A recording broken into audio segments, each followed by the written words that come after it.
क्या आपने कभी सोचा है कि हम जो कुछ भी करते हैं वह वास्तव में क्यों करते हैं? हम दूसरों की मदद क्यों करते हैं? हम शिक्षा क्यों प्राप्त करते हैं? हम राजनीति में क्यों रुचि लेते हैं? क्या ये सब सच में वही कारण है जो हम खुद से और दूसरों से कहते हैं, या इसके पीछे कुछ और गहरी सच्चाई छिपी है? The elephant in the brain किताब इसी विषय पर रोशनी डालती है, हमारे छिपे हुए उद्देश्यों, हिडन मोटिव्स के बारे में। यह किताब यह समझाने की कोशिश करती है कि हमारे कई कार्यों के पीछे जो कारण हम मानते हैं वे असली कारण नहीं होते। असली कारण कुछ और होते हैं जिन्हें हमारा दिमाग खुद हमसे भी छुपा लेता है। हम अपने बारे में सोचते हैं कि हम बहुत ईमानदार, अच्छे और नैतिक लोग हैं, लेकिन वास्तव में हमारा दिमाग हमें ऐसी कहानियां सुनाता है जो हमें अच्छा महसूस कराए, न कि सच्चाई बताने के लिए।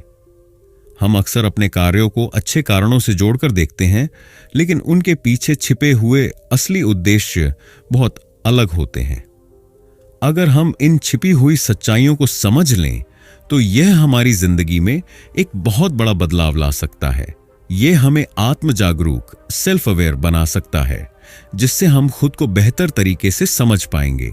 जब हम खुद को सच में जानेंगे तो हम जिंदगी के हर क्षेत्र में अधिक समझदारी और ईमानदारी से फैसले ले पाएंगे। यह समझना हमारे रिश्तों को भी सुधार सकता है। अक्सर हम सोचते हैं कि हम प्यार, दोस्ती और सहयोग के नाम पर जो कुछ करते हैं वह पूरी तरह निस्वार्थ है, लेकिन वास्तव में इसके पीछे भी हमारे दिमाग की चालाकी होती है। अगर हम इसे पहचान लें तो हम अपने रिश्तों को और भी गहरा और वास्तविक बना सकते हैं। यह किताब हमें यह भी दिखाती है कि हमारी सफलता पर भी ये छिपी हुई इच्छाएं गहरा असर डालती हैं। कई बार हम सोचते हैं कि हम मेहनत इसलिए कर रहे हैं क्योंकि हम सच में अपने लक्ष्य को पाना चाहते हैं, लेकिन अगर हम गहराई से देखें तो हम पाएंगे कि हमारा असली उद्देश्य समाज में अच्छा दिखना, दूसरों को प्रभावित करना या अपने आत्मसम्मान, सेल्फ एस्टीम को बनाए रखना भी हो सकता है। अगर हम इस सच्चाई को समझ लें तो हम अपने लक्ष्यों को और साफ तरीके से देख पाएंगे और असली खुशी और सफलता पा सकते हैं। इस किताब का उद्देश्य आपको इन छिपे हुए उद्देश्यों के बारे में जागरूक करना है, ताकि आप अपने जीवन को और अधिक समझदारी, आत्म जागरूकता और ईमानदारी से जी सकें। यह किताब आपको उन सच्चाइयों से अवगत कराएगी जिन्हें जानकर आप अपने कार्यों के पीछे के असली कारणों को पहचान पाएंगे और जिंदगी को एक नए नजरिए से देखेंगे। जब हम खुद को सच में जान लेते हैं तो हम बेहतर फैसले लेते हैं, बेहतर रिश्ते बनाते हैं और सच में संतुष्टि महसूस करते हैं। यह किताब न सिर्फ आपको इन छिपी हुई सच्चाइयों से अवगत कराएगी, बल्कि यह भी बताएगी कि आप इस ज्ञान को अपनी जिंदगी में कैसे लागू कर सकते हैं, ताकि आप खुद को और अधिक ईमानदार, मजबूत और सफल इंसान बना सकें। तो आइए इस रोमांचक और जागरूकता से भरपूर यात्रा की शुरुआत करें। Chapter 1, Why We Lie to Ourselves। क्या आपने कभी ऐसा महसूस किया है कि आप कुछ कर रहे हैं लेकिन असली कारण कुछ और ही है? जैसे, क्या आप सच में दूसरों की मदद करना चाहते हैं या आपको अच्छा दिखना है? क्या आप सच में पढ़ाई करना चाहते हैं या सिर्फ परीक्षा में अच्छे नंबर लाने के लिए पढ़ रहे हैं? यह सवाल सुनने में अजीब लग सकता है, लेकिन हकीकत यही है कि हमारा दिमाग हमें खुद से भी सच्चाई छिपाने में बहुत माहिर होता है। हम सोचते हैं कि हमारे सभी फैसले पूरी तरह से ईमानदारी और अच्छे इरादों पर आधारित हैं, लेकिन हकीकत में ऐसा नहीं है। हमारा मस्तिष्क हमें ऐसी कहानियां सुनाता है जो हमें अच्छा महसूस कराए और हमें दूसरों की नजरों में अच्छा बनाए रखें। यह एक तरह की आत्म धोखा, सेल्फ डिसेप्शन है, और यह हमारी जिंदगी के हर क्षेत्र में छुपी हुई होती है।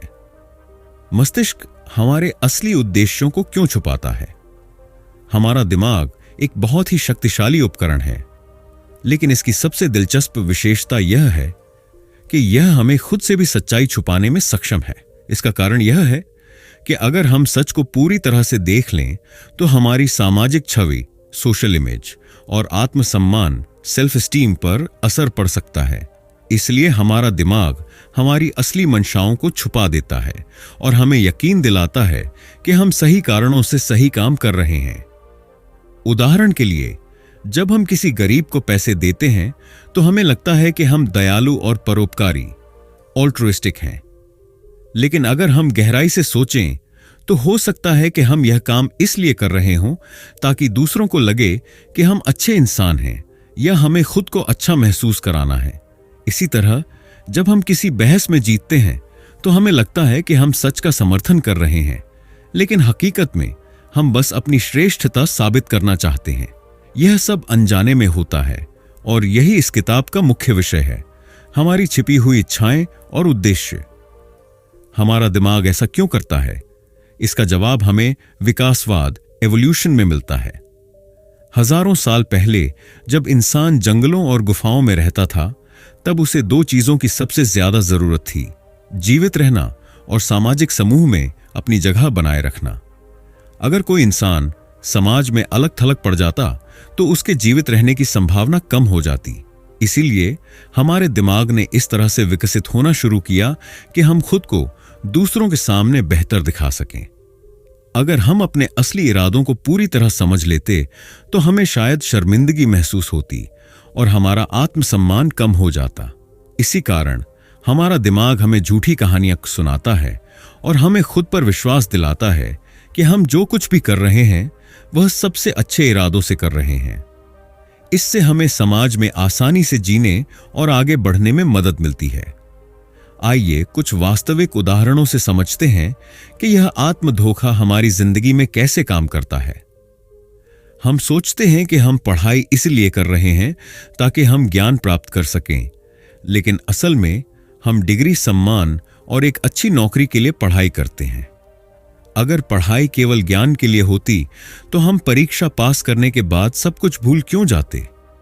हम मानते हैं कि हम राजनीति इसलिए समझते हैं क्योंकि हमें समाज में बदलाव लाना है, लेकिन हकीकत में हम अपनी पसंदीदा पार्टी या विचारधारा को सही साबित करने की कोशिश कर रहे होते हैं।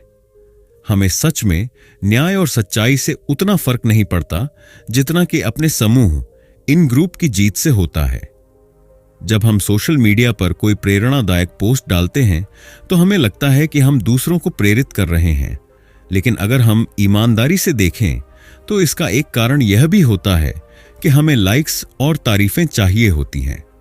जब हम किसी की मदद करते हैं तो हमें लगता है कि हम पूरी तरह निस्वार्थ भाव से कर रहे हैं, लेकिन कई बार इसका असली कारण यह होता है कि हमें अच्छा महसूस हो या हम दूसरों के सामने अच्छा दिखना चाहते हैं। यही कारण है कि लोग तब ज्यादा दान करते हैं जब लोग देख रहे होते हैं, लेकिन अकेले में कम करते हैं। अब सवाल यह उठता है कि अगर हमारा दिमाग हमें खुद से भी धोखा देता है तो हम इससे कैसे बच सकते हैं? सबसे पहला कदम आत्म जागरूकता, सेल्फ अवेयरनेस है। जब हम यह समझने लगते हैं कि हमारे कार्यों के पीछे के असली उद्देश्य क्या हैं, तो हम ज्यादा ईमानदारी से फैसले ले सकते हैं। इसका मतलब यह नहीं कि हमें खुद को बुरा महसूस कराना चाहिए, बल्कि इसका मतलब यह है कि हमें अपनी सच्चाई को समझकर और अधिक प्रभावी तरीके से जीना चाहिए। जब हम अपने छिपे हुए उद्देश्यों को पहचान लेते हैं तो हम अपने जीवन के लक्ष्यों को स्पष्ट कर सकते हैं, अपने रिश्तों को ज्यादा गहरा और ईमानदार बना सकते हैं, सामाजिक मान्यता, सोशल वैलिडेशन के चक्र से बाहर निकल सकते हैं, सच में खुशी और संतुष्टि महसूस कर सकते हैं। हमारा दिमाग हमारे असली उद्देश्यों को छुपाने में माहिर होता है और यह हमें एक झूठी कहानी सुनाता है ताकि हम खुद को अच्छा महसूस करा सकें।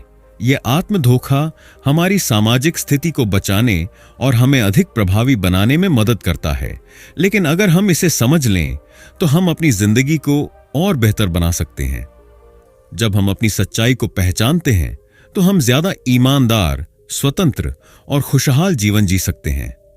तो अगली बार जब आप कोई निर्णय लें तो खुद से यह सवाल पूछें, क्या यह सच में मेरा इरादा है या इसके पीछे कोई छिपा हुआ कारण है? जब आप इसका उत्तर ढूंढने लगेंगे तो आपकी जिंदगी पहले से कहीं ज्यादा स्पष्ट और सच्ची हो जाएगी।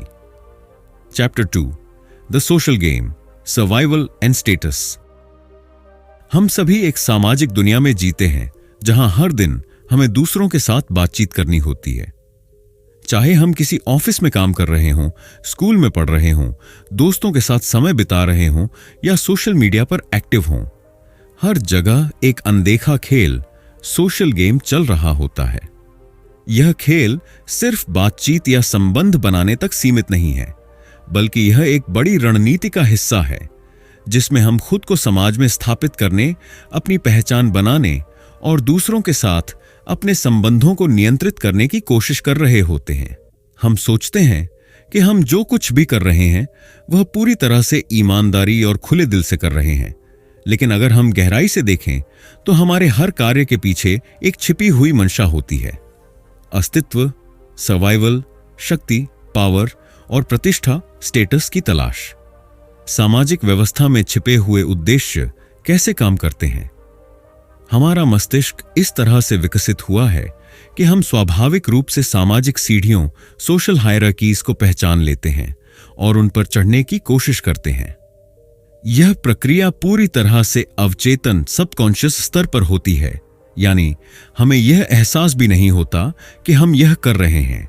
हमारा व्यवहार, हमारी पसंद नापसंद, हमारे बोलने का तरीका, सब कुछ इस छिपे हुए उद्देश्य से प्रभावित होता है कि हम समाज में अपनी जगह कैसे बना सकते हैं और खुद को अधिक प्रभावशाली कैसे दिखा सकते हैं।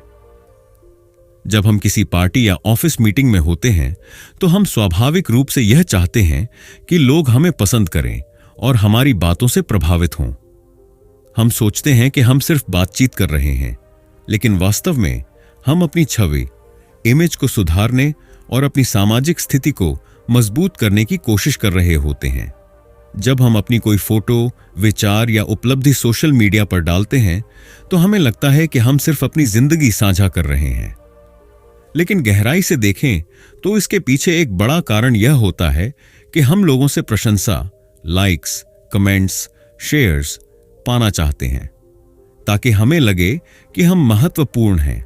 चाहे वह ऑफिस में प्रमोशन पाने की दौड़ हो, दोस्तों के बीच सबसे मजेदार व्यक्ति बनने की चाह हो या परिवार में सबसे ज्यादा सम्मान पाने की कोशिश, हम हर समय अनजाने में इस शक्ति संघर्ष में लगे रहते हैं। जब हम महंगे कपड़े पहनते हैं, अच्छी गाड़ियों में घूमते हैं या ऊंची सैलरी वाली नौकरी पाने की कोशिश करते हैं, तो हम खुद को यह समझाते हैं कि हम सिर्फ अपनी पसंद के हिसाब से जी रहे हैं। लेकिन सच्चाई यह है कि हम समाज में अपनी स्थिति को ऊंचा दिखाने के लिए ऐसा कर रहे होते हैं। प्रतिष्ठा का यह खेल हमारे हर छोटे बड़े फैसले पर असर डालता है। अगर हम विकासवादी इवोल्यूशनरी दृष्टिकोण से देखें तो यह समझना आसान हो जाता है कि लोग शक्ति और मान्यता की ओर क्यों आकर्षित होते हैं। हजारों साल पहले जब इंसान छोटे छोटे समूहों में रहता था तो उसका अस्तित्व पूरी तरह इस बात पर निर्भर करता था कि वह अपने समूह में कितनी अहमियत रखता है। जो लोग समूह में प्रभावशाली होते थे उन्हें ज्यादा सुरक्षा, भोजन और साथी मिलते थे। इसी कारण हमारा दिमाग इस तरह से विकसित हुआ कि हम हमेशा शक्ति और प्रतिष्ठा की तलाश में रहते हैं, भले ही हमें इसका एहसास न हो। अगर आप गौर करें तो पाएंगे कि समाज के लगभग हर क्षेत्र में यही खेल चल रहा है। कारोबार और कॉरपोरेट जगत, कौन ज्यादा प्रभावशाली है, किसकी पहुंच ज्यादा है, किसे प्रमोशन मिलेगा। राजनीति, कौन ज्यादा लोगों को प्रभावित कर सकता है, किसकी बात पर लोग ज्यादा विश्वास करेंगे। मनोरंजन और शोहरत की दुनिया, कौन सबसे ज्यादा चर्चित है, किसके पास सबसे ज्यादा प्रशंसक हैं।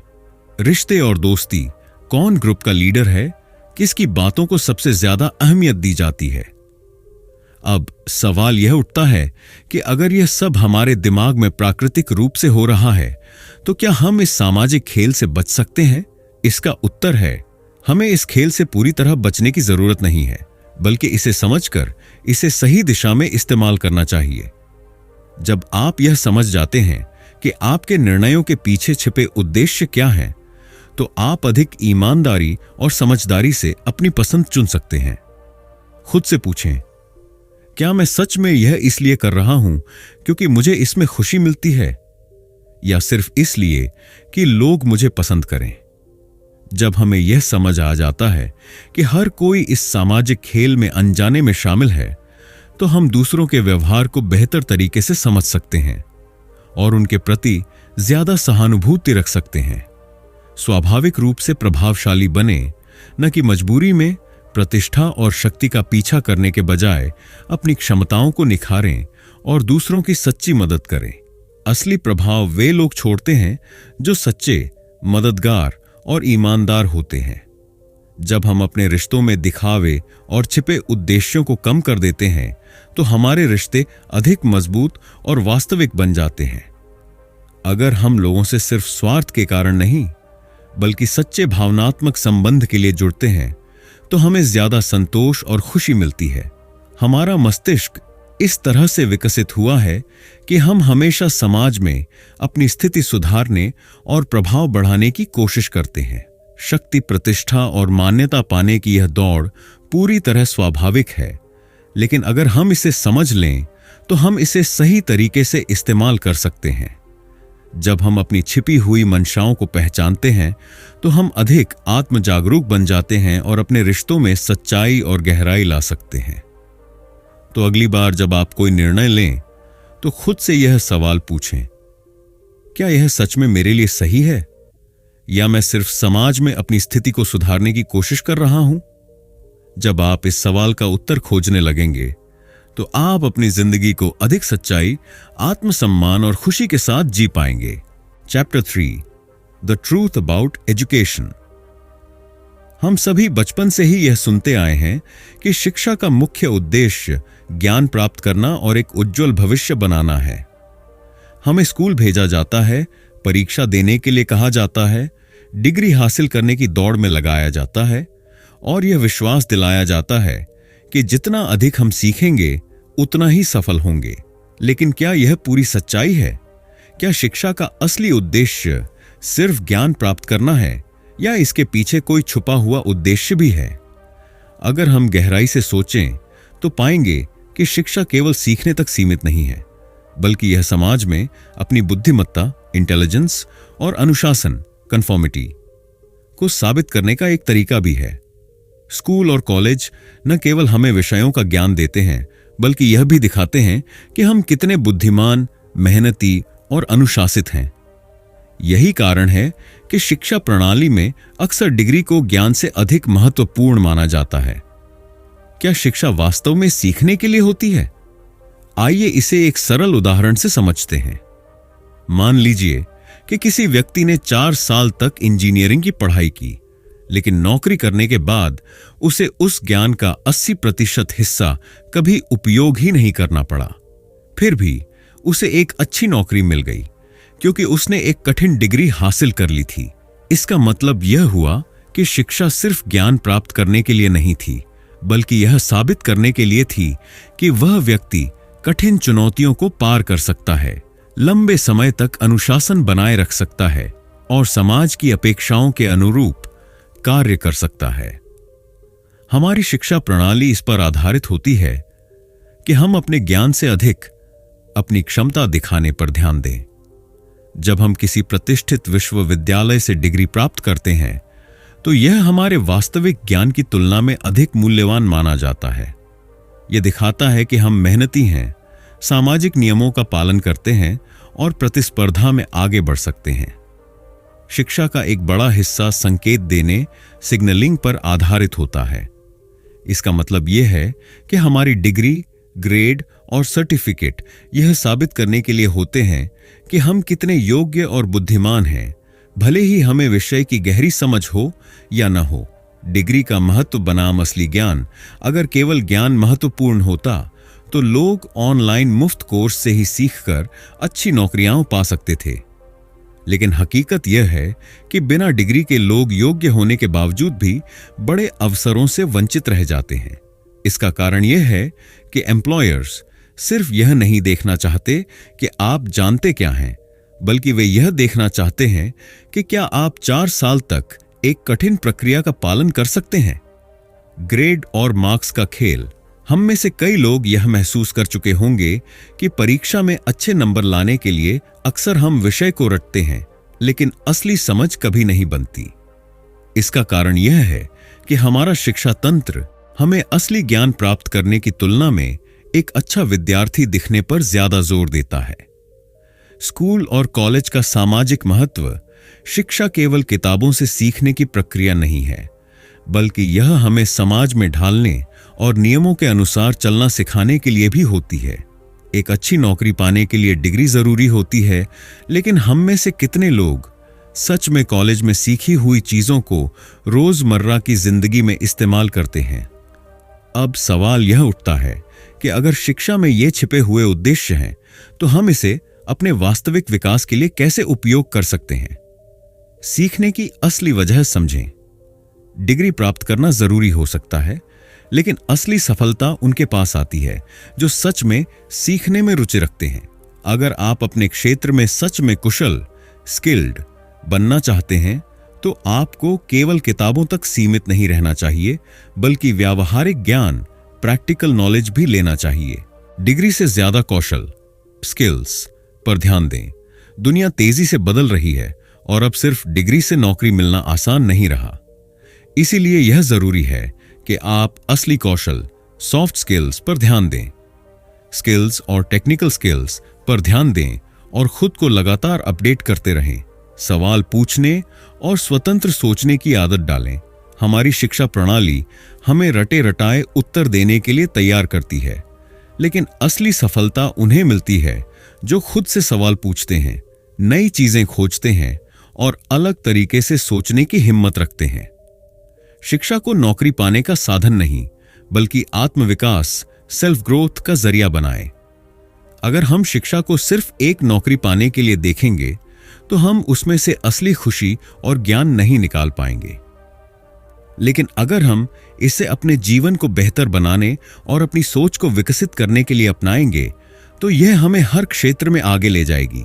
जीवन भर सीखने की आदत डालें। सिर्फ स्कूल और कॉलेज तक ही सीमित न रहें। नई चीजें सीखने, किताबें पढ़ने, कौशल विकसित करने और जीवन भर अपने ज्ञान को बढ़ाने की आदत डालें। शिक्षा सिर्फ ज्ञान प्राप्त करने के लिए नहीं, बल्कि समाज में अपनी बुद्धिमत्ता और अनुशासन को दिखाने का एक तरीका भी होती है। स्कूल और कॉलेज हमें केवल विषय नहीं सिखाते, बल्कि यह भी साबित करते हैं कि हम कितने मेहनती और अनुशासित हैं। लेकिन अगर हम इसे समझदारी से अपनाएं, तो हम शिक्षा को केवल डिग्री पाने का माध्यम नहीं, बल्कि अपने असली विकास, सेल्फ ग्रोथ का जरिया बना सकते हैं। तो अगली बार जब आप कुछ नया सीखें, तो खुद से यह सवाल पूछें, क्या मैं इसे सिर्फ डिग्री और ग्रेड के लिए कर रहा हूं, या मैं इसे सच में समझना चाहता हूं? जब आप सच में सीखने लगेंगे, तो आप न केवल शिक्षा में, बल्कि जीवन में भी सच्ची सफलता प्राप्त करेंगे। Chapter 4, the reality of charity and altruism. जब हम किसी को दान करते हुए देखते हैं, किसी को भूखे को खाना खिलाते हुए देखते हैं, या किसी अमीर व्यक्ति को एक बड़े चैरिटी फंड की घोषणा करते हुए देखते हैं, तो हमें लगता है कि यह सब पूरी तरह से परोपकार, ऑल्ट्रुइज्म और निस्वार्थ भाव से किया जा रहा है। हम मानते हैं कि लोग दूसरों की मदद सिर्फ इसलिए करते हैं क्योंकि वे अच्छे इंसान हैं और उन्हें दूसरों की परवाह है। लेकिन अगर हम गहराई से देखें, तो हम पाएंगे कि परोपकार हमेशा निस्वार्थ, सेल्फलेस नहीं होता, बल्कि इसके पीछे छिपे हुए उद्देश्यों की एक लंबी सूची होती है। क्या सच में लोग सिर्फ दयालुता के कारण दूसरों की मदद करते हैं? इस सवाल का जवाब उतना सीधा नहीं है जितना दिखता है। अध्ययनों से पता चला है कि जब लोग दान करते हैं या परोपकार करते हैं, तो इसके पीछे कई छिपे हुए उद्देश्य हो सकते हैं, जिनमें शामिल हैं समाज में अच्छी छवि बनाना। लोग तब ज्यादा दान करते हैं जब वे जानते हैं कि दूसरों को उनके दान के बारे में पता चलेगा। यही कारण है कि अमीर लोग बड़े बड़े समारोहों में चैरिटी की घोषणा करते हैं और कंपनियां समाज में अपनी छवि को बेहतर बनाने के लिए बड़े सामाजिक कार्यों में पैसा लगाती हैं। गिल्ट को कम करना। कई बार लोग दान इसलिए करते हैं क्योंकि वे अपने अंदर मौजूद अपराध बोध को कम करना चाहते हैं। जब हम किसी गरीब को पैसे देते हैं, तो हमें लगता है कि हमने अपने विशेषाधिकार, प्रिविलेज को सही ठहराया और समाज में अपना योगदान दिया। सोशल अप्रूवल पाना। जब लोग दूसरों को बताते हैं कि वे दान कर रहे हैं, तो इसका एक कारण यह भी होता है कि उन्हें दूसरों की सराहना मिले। यही कारण है कि सोशल मीडिया पर बहुत से लोग अपने परोपकारी कार्यों को दिखाने के लिए पोस्ट डालते हैं। पावर और नियंत्रण। कभी कभी लोग दान इसलिए करते हैं ताकि वे अपनी ताकत दिखा सकें और समाज में अपनी स्थिति को मजबूत कर सकें। बड़े उद्योगपति, राजनीतिक नेता और प्रसिद्ध हस्तियां अक्सर परोपकार के माध्यम से अपनी शक्ति को बढ़ाने का प्रयास करते हैं। क्या परोपकार पूरी तरह से गलत है? यह कहना गलत होगा कि परोपकार में कुछ भी अच्छा नहीं है। आखिरकार किसी की मदद करना एक अच्छा कार्य है, भले ही इसके पीछे कोई भी उद्देश्य हो।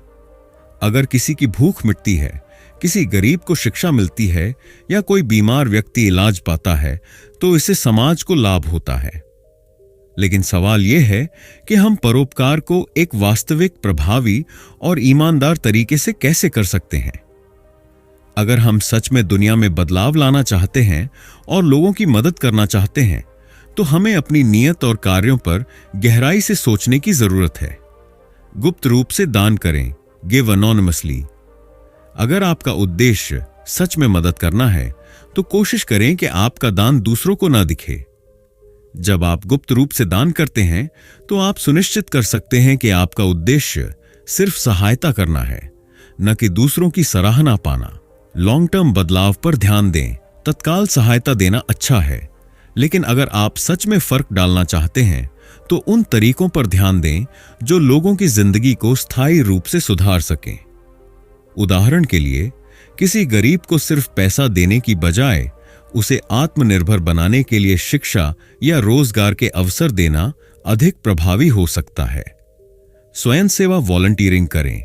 पैसे दान करने से आसान कुछ नहीं है, लेकिन अगर आप सच में मदद करना चाहते हैं, तो अपना समय और ऊर्जा किसी अच्छे कार्य में लगाएं। जब आप स्वयं सेवा करते हैं, तो आप सीधे लोगों से जुड़ते हैं और उनकी वास्तविक जरूरतों को समझ पाते हैं। अपनी नीयत पर सवाल करें। जब भी आप परोपकार करें, खुद से पूछें, क्या मैं यह सिर्फ अपनी छवि सुधारने के लिए कर रहा हूं या मुझे सच में इससे फर्क पड़ता है? अगर हम अपने अंदर की सच्चाई को पहचान लें, तो हम अधिक ईमानदारी से समाज की मदद कर सकते हैं। लोगों को आत्मनिर्भर बनाने पर ध्यान दें। अगर आप किसी को बार बार पैसे देते हैं, तो वह आप पर निर्भर हो सकता है। इसके बजाय ऐसे अवसरों को बढ़ावा दें जिससे लोग खुद अपनी जिंदगी सुधार सकें। जैसा कि एक प्रसिद्ध कहावत है, किसी को मछली मत दो, बल्कि उसे मछली पकड़ना सिखाओ।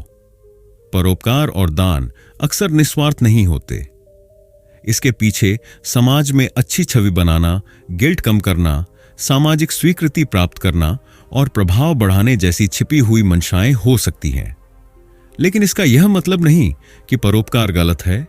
जरूरत इस बात की है कि हम इसे सही तरीके से करें। अगर हम सच में बदलाव लाना चाहते हैं, तो हमें छवि सुधारने के लिए नहीं, बल्कि वास्तविक प्रभाव के लिए दान और परोपकार करना चाहिए।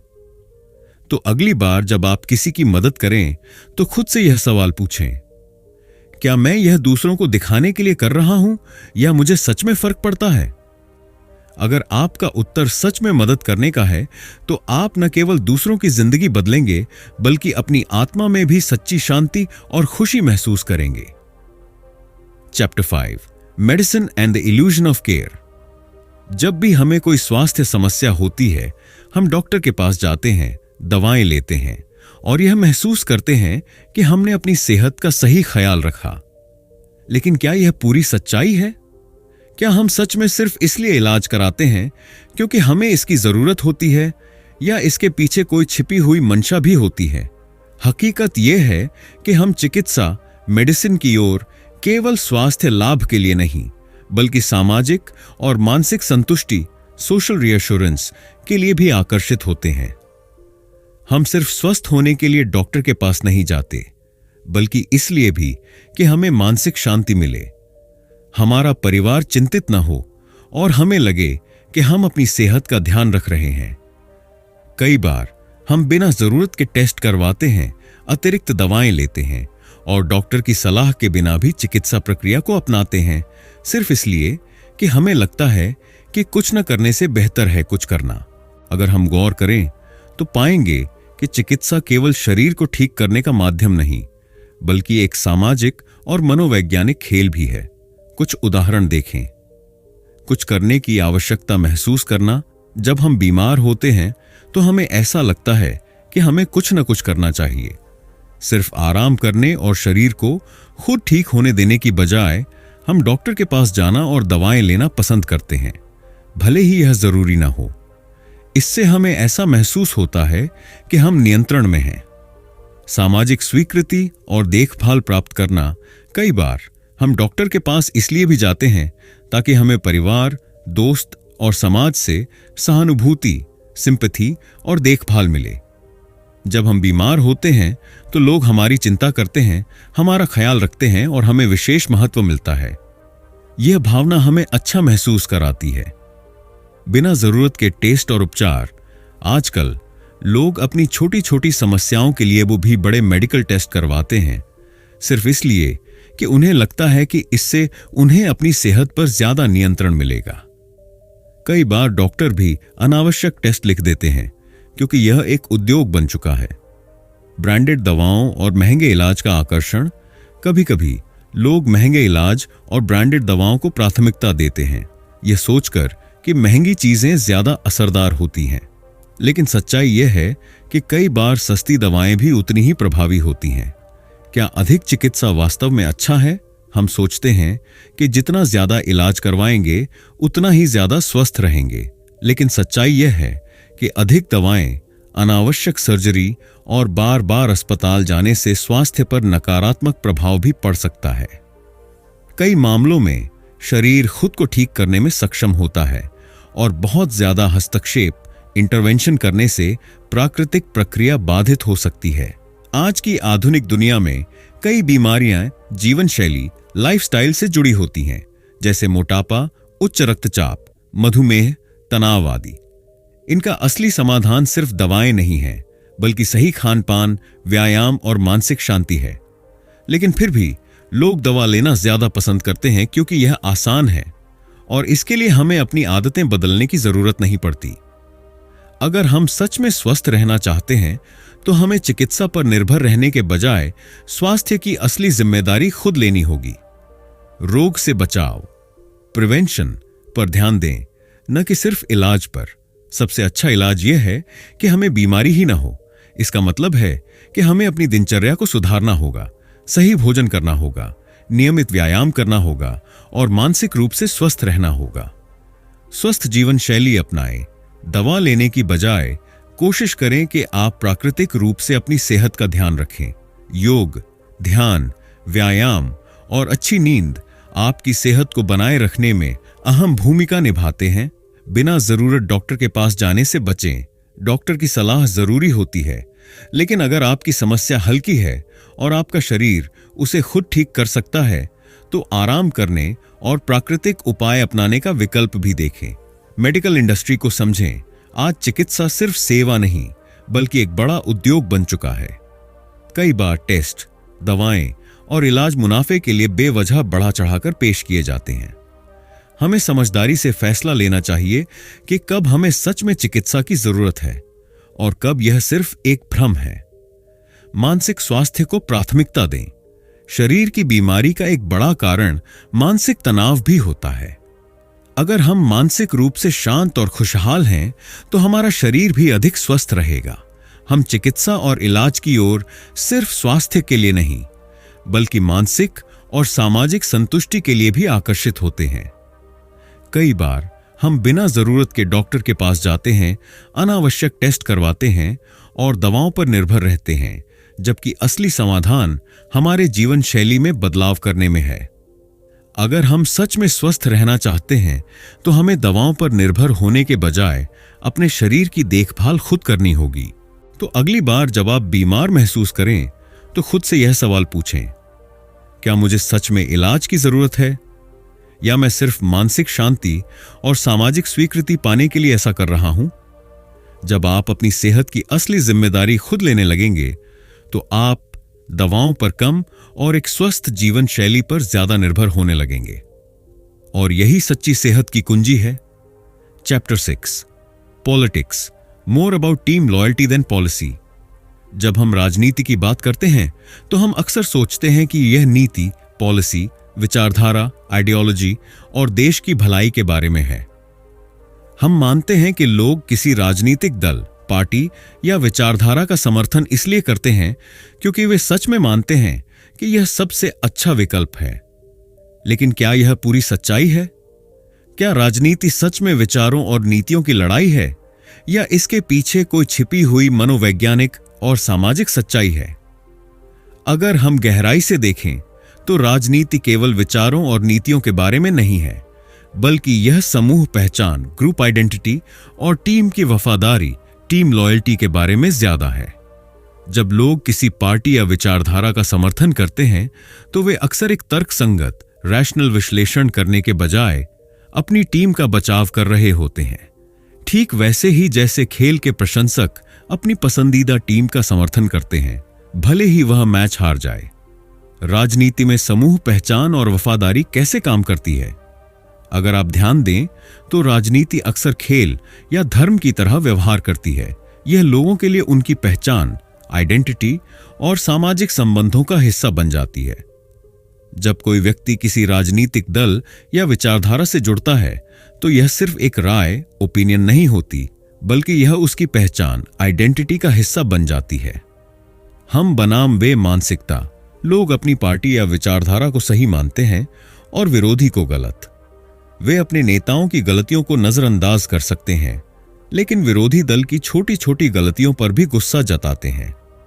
भावनाओं का तर्क पर हावी होना। लोग राजनीति में तर्क संगत विश्लेषण से ज्यादा भावनात्मक रूप से प्रतिक्रिया देते हैं। वे तथ्यों से ज्यादा अपने समूह की मान्यताओं को प्राथमिकता देते हैं। जानकारी को तोड़ मरोड़ कर देखना।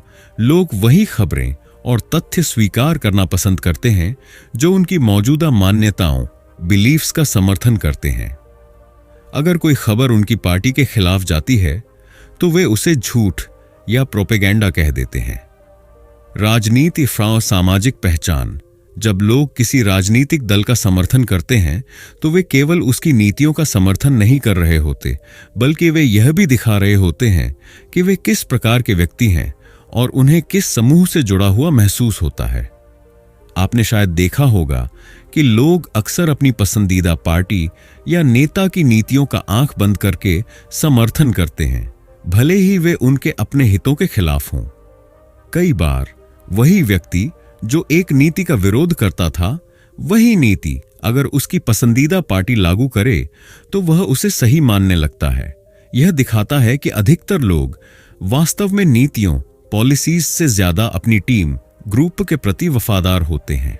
राजनीति इसीलिए इतनी भावनात्मक होती है क्योंकि यह हमारे अस्तित्व, सर्वाइवल और सामाजिक स्थिति, सोशल स्टैंडिंग से जुड़ी होती है। हजारों साल पहले जब इंसान छोटे छोटे जनजातीय समूहों, ट्राइब्स में रहता था, तब समूह से बाहर होना जीवन के लिए खतरा था। इसीलिए हमारा मस्तिष्क इस तरह विकसित हुआ है कि हम अपने समूह के प्रति वफादार बने रहें और विरोधी समूह को खतरे की तरह देखें। अब सवाल यह है कि हम इस आदतन समूह वफादारी, ट्राइबलिज्म से कैसे बच सकते हैं और राजनीति को एक खुले दिमाग से कैसे देख सकते हैं। तथ्यों को प्राथमिकता दें, न कि भावनाओं को। जब भी कोई राजनीतिक मुद्दा सामने आए तो इसे केवल भावनाओं के आधार पर न देखें।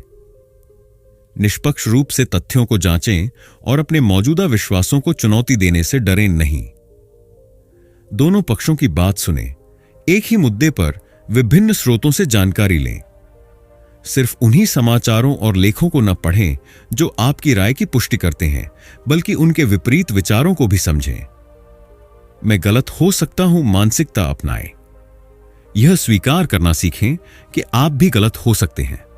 अपनी विचारधारा को किसी टीम की तरह मत अपनाइए, बल्कि हमेशा खुद से सवाल पूछिए, क्या सच में यही सही है?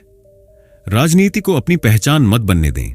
याद रखें कि आप सिर्फ एक राजनीतिक विचारधारा से ज्यादा हैं। आपकी पहचान आपकी सोच, आपके मूल्य और आपके कार्यों से बनती है, न कि किसी राजनीतिक पार्टी से। अपनी राय को अपडेट करें।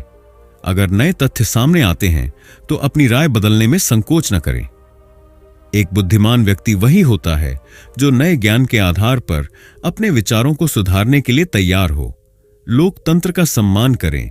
हर व्यक्ति की अपनी सोच होती है और जरूरी नहीं कि अगर कोई आपसे सहमत नहीं है तो वह गलत ही हो। स्वस्थ लोकतंत्र में विभिन्न विचारों का सम्मान करना बहुत जरूरी है। राजनीति केवल नीतियों और विचारों की लड़ाई नहीं है, यह एक सामाजिक खेल भी है जहां लोग अपनी पहचान और टीम की वफादारी को बचाने की कोशिश करते हैं।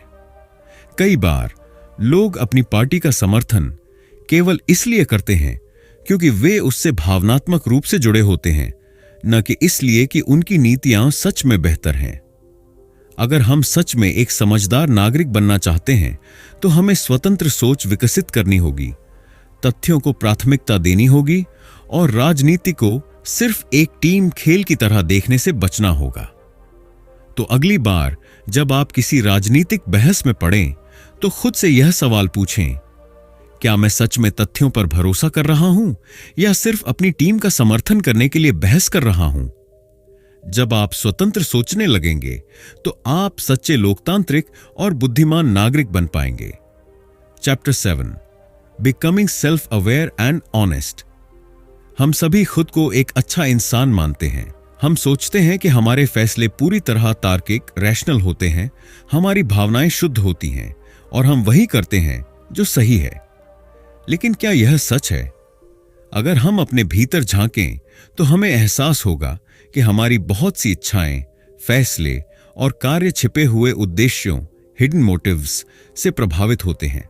हम अक्सर खुद से भी सच्चाई छुपाते हैं, यह मानने से बचते हैं कि हमारे कार्यों के पीछे स्वार्थ, सामाजिक दबाव या अहंकार हो सकता है। लेकिन यहां एक रहस्य छिपा है। अगर हम सच में अपने छिपे हुए उद्देश्यों को पहचान लें और खुद से ईमानदार हो जाए तो हम एक अधिक स्वतंत्र, संतुलित और खुशहाल जीवन जी सकते हैं। आत्म जागरूकता, सेल्फ अवेयरनेस, हमें न केवल खुद को बेहतर समझने में मदद करती है बल्कि यह हमारे रिश्तों, करियर और निर्णय लेने की क्षमता को भी सुधारती है। कैसे पहचानें कि हमारे अंदर छिपी हुई इच्छाएं काम कर रही हैं? आत्म जागरूकता विकसित करने का पहला कदम यह पहचानना है कि हमारे भीतर कौन से छिपे हुए उद्देश्य काम कर रहे हैं। इसके लिए हमें कुछ संकेतों को समझने की जरूरत है। क्या मैं सिर्फ अच्छा दिखने के लिए यह कर रहा हूं? कई बार हम कोई काम इसलिए करते हैं ताकि लोग हमें अच्छा, बुद्धिमान, दयालु या प्रभावशाली समझें। खुद से पूछें, अगर कोई मुझे न देख रहा हो तो क्या मैं फिर भी यही करूंगा? क्या मैं अपनी गलतियों को नजरअंदाज कर रहा हूं? जब कोई हमें हमारी गलतियों के बारे में बताता है तो हम अक्सर बचाव की मुद्रा में आ जाते हैं। खुद से यह सवाल पूछें, क्या मैं सच में सही हूं या मैं बस अपनी गलती मानने से बच रहा हूं? क्या मैं सिर्फ अपनी टीम या विचारधारा का समर्थन कर रहा हूं? जब हम किसी मुद्दे पर बहस करते हैं तो क्या हम सच में निष्पक्ष रूप से सोच रहे हैं या बस अपनी पार्टी, धर्म या विचारधारा का बचाव कर रहे हैं? क्या मैं अपने फायदे के लिए यह कर रहा हूं? कई बार हम दूसरों की मदद इस उम्मीद से करते हैं कि वे भी हमें वापस कुछ देंगे। यह पहचानना जरूरी है कि हमारी मदद सच में निस्वार्थ है या नहीं। क्या मैं बहाने बना रहा हूं? जब हम कोई बड़ा फैसला लेते हैं तो क्या हम सच में वही कर रहे होते हैं जो हमारे लिए सही है, या हम सिर्फ अपने डर और आलस्य को छिपाने के लिए बहाने बना रहे हैं? जब हम अपनी छिपी हुई इच्छाओं को पहचान लेते हैं और उनसे ईमानदार होने की हिम्मत रखते हैं तो इसका हमारी जिंदगी पर गहरा प्रभाव पड़ता है। बेहतर फैसले लेना आसान हो जाता है। जब हम अपनी असली भावनाओं और इच्छाओं को पहचान लेते हैं तो हम सही चुनाव कर सकते हैं। हमें पता चलता है कि हमें क्या सच में चाहिए और क्या सिर्फ समाज की अपेक्षाओं के कारण हम पर थोपा गया है। रिश्ते अधिक मजबूत और सच्चे बनते हैं। जब हम खुद से ईमानदार हो जाते हैं तो हम दूसरों के साथ भी ज्यादा खुले और ईमानदार हो सकते हैं। हम दिखावे के बजाय गहरे और वास्तविक संबंध बना सकते हैं। हम अनावश्यक तनाव से बच सकते हैं। जब हम अपने छिपे हुए उद्देश्यों को पहचान लेते हैं तो हम खुद से ज्यादा संतुष्ट महसूस करते हैं। हमें अपने निर्णयों पर संदेह नहीं होता और हम कम अपराध बोध महसूस करते हैं। हम अपने जीवन पर नियंत्रण महसूस करते हैं। आत्म जागरूकता हमें यह समझने की शक्ति देती है कि हमारे जीवन के निर्णय हमारे हाथ में हैं, न कि परिस्थितियों या दूसरों के विचारों के अधीन। कैसे बने अधिक आत्म जागरूक और ईमानदार? आत्म जागरूकता विकसित करने के लिए कुछ सरल लेकिन प्रभावी रणनीतियां में अपनाई जा सकती हैं। अपने विचारों और भावनाओं का विश्लेषण करें। जब भी आप कोई महत्वपूर्ण निर्णय लें तो खुद से यह पूछें कि इसके पीछे आपका असली उद्देश्य क्या है। क्या आप इसे सच में चाहते हैं या यह समाज, परिवार या दोस्तों की अपेक्षाओं के कारण है? अपने कार्यों को जर्नल में लिखें। अगर आप अपनी भावनाओं और विचारों को लिखेंगे तो आप उन्हें ज्यादा स्पष्ट रूप से देख पाएंगे। इससे आपको अपने छिपे हुए उद्देश्यों को पहचानने में मदद मिलेगी। अपनी गलतियों को स्वीकार करें। जब भी आपको लगे कि आप बचाव की मुद्रा में आ रहे हैं तो रुकें और सोचें, क्या मैं सच में सही हूं या मैं अपनी गलती मानने से डर रहा हूं? गलतियां स्वीकार करने से हम ज्यादा आत्म जागरूक और परिपक्व बनते हैं। निष्पक्ष रूप से सोचें और विभिन्न दृष्टिकोणों को समझें। अगर आप सिर्फ उन्हीं विचारों को सुनते हैं जो आपकी सोच से मेल खाते हैं तो आप कभी भी खुद को चुनौती नहीं देंगे। हमेशा कोशिश करें कि आप विपरीत दृष्टिकोणों को भी समझें और निष्पक्ष रूप से सोचें। मेडिटेशन और आत्मनिरीक्षण करें। ध्यान, मेडिटेशन और आत्मविश्लेषण हमें अपने दिमाग को शांत करने और अपने विचारों को गहराई से समझने में मदद करता है। यह हमें अधिक ईमानदार और स्पष्ट सोचने वाला इंसान बनाता है। आत्म जागरूकता, सेल्फ अवेयरनेस, हमें यह समझने में मदद करती है कि हमारे निर्णय, भावनाएं और कार्य केवल तर्क पर आधारित नहीं होते, बल्कि कई बार हमारे छिपे हुए उद्देश्यों, हिडन मोटिव्स से भी प्रभावित होते हैं। जब हम सच में खुद को पहचानते हैं तो हम बेहतर फैसले ले सकते हैं, अधिक सच्चे रिश्ते बना सकते हैं और एक संतुलित, खुशहाल जीवन जी सकते हैं।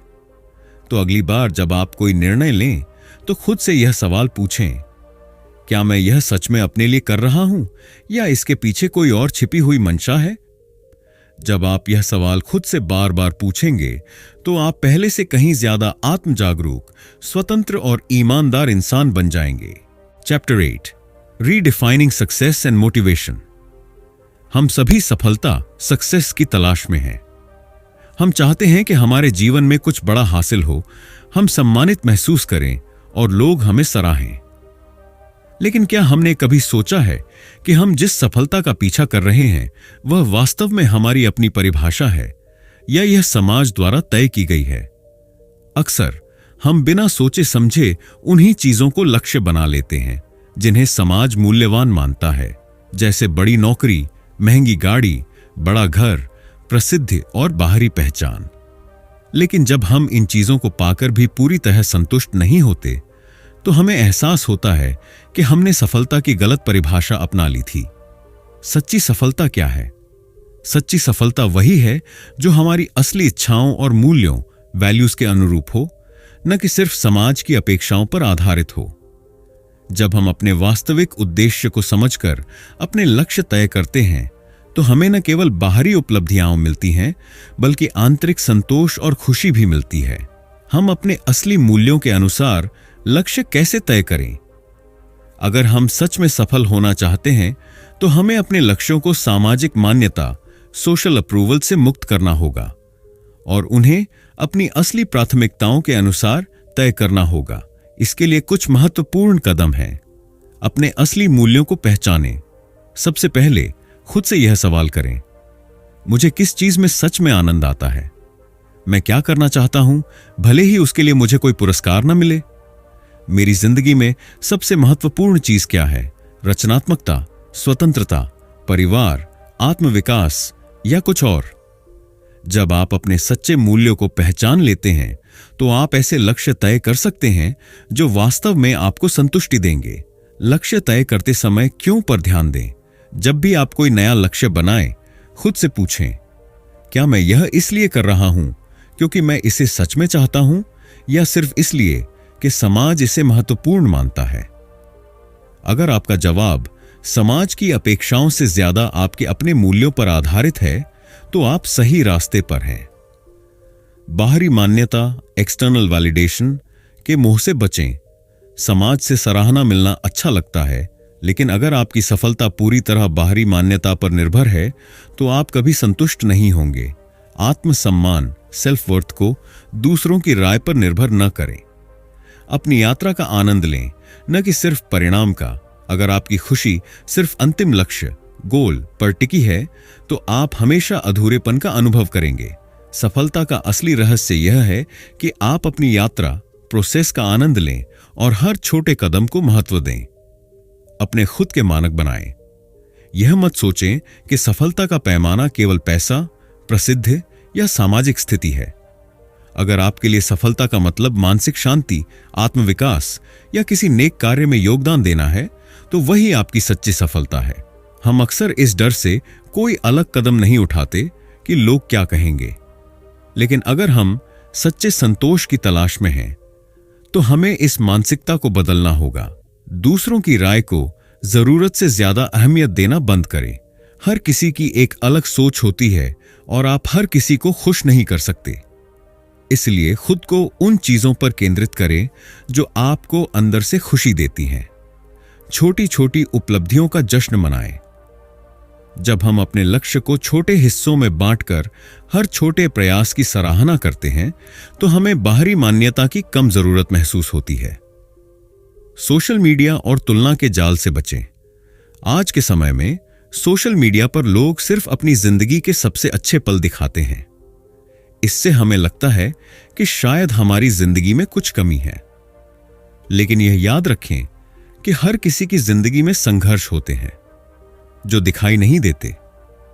अपनी यात्रा को दूसरों से तुलना करने के बजाय खुद के विकास पर ध्यान दें। आत्ममूल्य, सेल्फ वर्थ को बाहरी चीजों से मत जोड़ें। आपका आत्ममूल्य इस बात पर निर्भर नहीं करता कि आपके पास कितना पैसा है, कितनी प्रसिद्धि है या लोग आपको कितना पसंद करते हैं। यह इस बात पर निर्भर करता है कि आप खुद को कितना स्वीकार करते हैं और अपने असली मूल्यों के साथ कितना ईमानदार हैं। अगर हम अपने लक्ष्यों को सच्चे मूल्यों पर आधारित कर लें तो हमें केवल बाहरी उपलब्धियों से खुशी पाने की जरूरत नहीं पड़ेगी। हमें यह समझने की जरूरत है कि सफलता सिर्फ बाहरी चीजों से नहीं, बल्कि आंतरिक संतोष और व्यक्तिगत विकास से मिलती है। ध्यान दें कि आप हर दिन कैसे आगे बढ़ रहे हैं, न कि सिर्फ अंतिम मंजिल पर। अगर आप हर दिन कुछ नया सीख रहे हैं, खुद में सुधार कर रहे हैं और अपने असली मूल्यों के अनुसार जीवन जी रहे हैं तो आप पहले से ही सफल हैं। सफलता को व्यापक रूप से परिभाषित करें। सफलता सिर्फ करियर में ऊंचाइयों तक पहुंचने का नाम नहीं है। अगर आप मानसिक रूप से मजबूत हैं, अगर आपके रिश्ते अच्छे हैं, अगर आप खुश हैं और अगर आप समाज में कोई सकारात्मक योगदान दे रहे हैं तो आप पहले से ही सफल हैं। अपनी खुशी को अपने नियंत्रण में रखें। अगर आपकी खुशी इस बात पर निर्भर करती है कि लोग आपको कितना पसंद करते हैं या आपके बारे में क्या सोचते हैं तो आप हमेशा असंतुष्ट रहेंगे। लेकिन अगर आपकी खुशी इस बात पर निर्भर करती है कि आप खुद को कितना पसंद करते हैं और अपने मूल्यों के अनुसार कितना जीते हैं तो आप सच्चे अर्थों में स्वतंत्र हो जाएंगे। सफलता सिर्फ बाहरी उपलब्धियों और समाज की मान्यता पर निर्भर नहीं होनी चाहिए। सच्ची सफलता वही है जो हमारे वास्तविक मूल्यों और आंतरिक खुशी के अनुरूप हो। हमें अपने लक्ष्यों को बाहरी मान्यता के बजाय अपने असली उद्देश्यों और प्राथमिकताओं के अनुसार तय करना चाहिए। तो अगली बार जब आप कोई लक्ष्य बनाएं तो खुद से यह सवाल पूछें, क्या यह सच में मेरा सपना है या बस समाज की अपेक्षाएं? जब आप अपने सच्चे मूल्यों के अनुसार जीना शुरू करेंगे तो न केवल आप सफल महसूस करेंगे बल्कि अंदर से संतुष्ट और खुश भी रहेंगे। Chapter 9, living authentically in a world of hidden motives. हम सभी एक ऐसी दुनिया में रहते हैं जहां हर कोई किसी न किसी रूप में सामाजिक खेल, सोशल गेम्स खेल रहा होता है। लोग दिखावे के लिए अच्छे काम करते हैं, अपनी छवि सुधारने के लिए दान देते हैं या सिर्फ प्रसिद्धि पाने के लिए अपनी सफलता का प्रदर्शन करते हैं। हम में से ज्यादातर लोग यह समझे बिना ही इन सामाजिक खेलों का हिस्सा बन जाते हैं। लेकिन अगर हम सच में संतोषजनक और सार्थक, मीनिंगफुल जीवन जीना चाहते हैं तो हमें इन छिपे हुए उद्देश्यों को पहचानना होगा और उनके प्रभाव से खुद को मुक्त करना होगा। क्या वास्तव में खुद के प्रति ईमानदार रहना संभव है? हां, लेकिन इसके लिए हमें स्वार्थ और ईमानदारी, सेल्फ इंटरेस्ट वर्स इंटीग्रिटी के बीच सही संतुलन बनाना होगा। हमें यह समझना होगा कि खुद के फायदे के बारे में सोचना गलत नहीं है, लेकिन अगर यह दूसरों को धोखा देने, झूठी छवि बनाने या समाज के दिखावे में फंसने की वजह से हो, तो यह हमारे लिए दीर्घकालिक रूप से हानिकारक हो सकता है। हमारा दिमाग स्वाभाविक रूप से स्वार्थी होता है। यह हमारे अस्तित्व, सर्वाइवल के लिए जरूरी भी है। लेकिन अगर हम पूरी तरह से आत्म केंद्रित, सेल्फ सेंटर्ड बन जाएं और केवल अपने फायदे के बारे में सोचें, तो हम सच्चे और गहरे रिश्ते नहीं बना पाएंगे। इसलिए हमें अपने फायदे और नैतिकता, एथिक्स के बीच संतुलन बनाए रखने की जरूरत है। अपने इरादों को पहचानें। जब भी आप कोई निर्णय लें, खुद से पूछें, क्या मैं यह इसलिए कर रहा हूं क्योंकि यह सच में मेरे मूल्यों के अनुरूप है, या सिर्फ इसलिए कि मैं दूसरों को प्रभावित करना चाहता हूं? क्या यह फैसला केवल मेरे लाभ के लिए है, या इससे दूसरों को भी फायदा होगा? क्या मैं इसे इसलिए कर रहा हूं क्योंकि यह सही है, या सिर्फ इसलिए कि यह आसान है? अपने सिद्धांतों से समझौता न करें। हमें यह तय करना होगा कि हम किन चीजों के लिए समझौता कर सकते हैं और किन चीजों के लिए नहीं।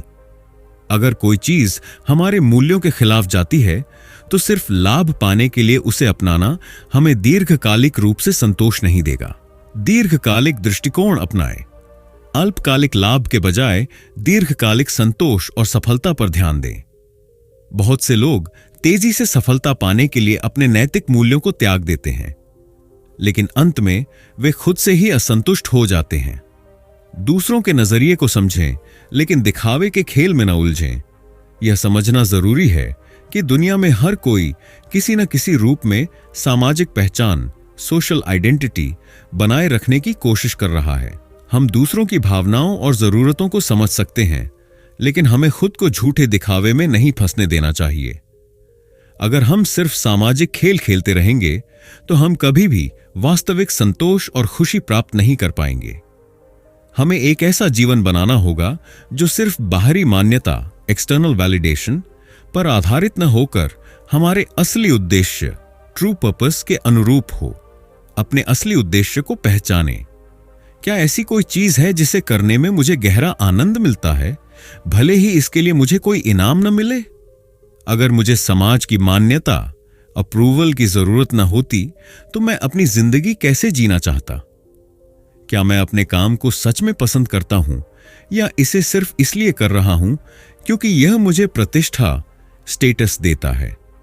दिखावे के बजाय वास्तविक मूल्य, रियल वैल्यू पर ध्यान दें। आजकल लोग सोशल मीडिया पर अपने जीवन को बेहतर दिखाने में लगे रहते हैं, लेकिन अंदर से वे असंतुष्ट होते हैं। हमें दिखावे के बजाय असली मूल्य पर ध्यान देना होगा। अपने कौशल को विकसित करना, सच्चे रिश्ते बनाना और अपनी क्षमताओं से दुनिया में कुछ अच्छा योगदान देना। अपनी तुलना दूसरों से करना बंद करें। हर किसी की यात्रा अलग होती है। अगर हम हमेशा दूसरों की सफलता से अपनी तुलना करेंगे, तो हम कभी संतुष्ट नहीं रह पाएंगे। हमें अपनी प्रगति, प्रोग्रेस को खुद के पिछले संस्करण से मापना चाहिए, न कि किसी और से। वास्तविक रिश्ते बनाएं।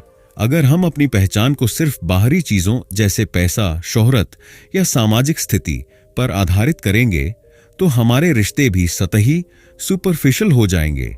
सच्ची खुशी उन्हीं रिश्तों से आती है जो ईमानदारी और आपसी सम्मान पर आधारित होते हैं। अपने सिद्धांतों पर टिके रहें।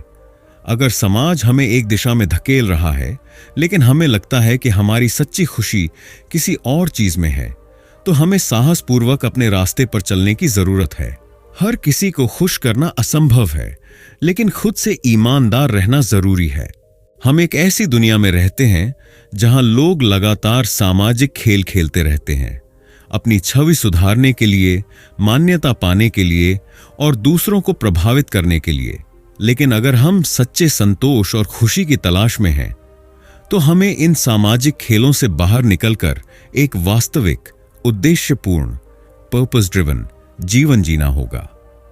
तो अगली बार जब आप कोई बड़ा फैसला लें तो खुद से यह सवाल पूछें, क्या मैं यह सिर्फ इसलिए कर रहा हूं क्योंकि समाज इसे महत्वपूर्ण मानता है, या क्योंकि यह सच में मेरे जीवन का उद्देश्य है? जब आप इस प्रश्न का उत्तर ईमानदारी से देने लगेंगे तो आप पहले से कहीं अधिक स्वतंत्र, संतुष्ट और खुशहाल महसूस करेंगे।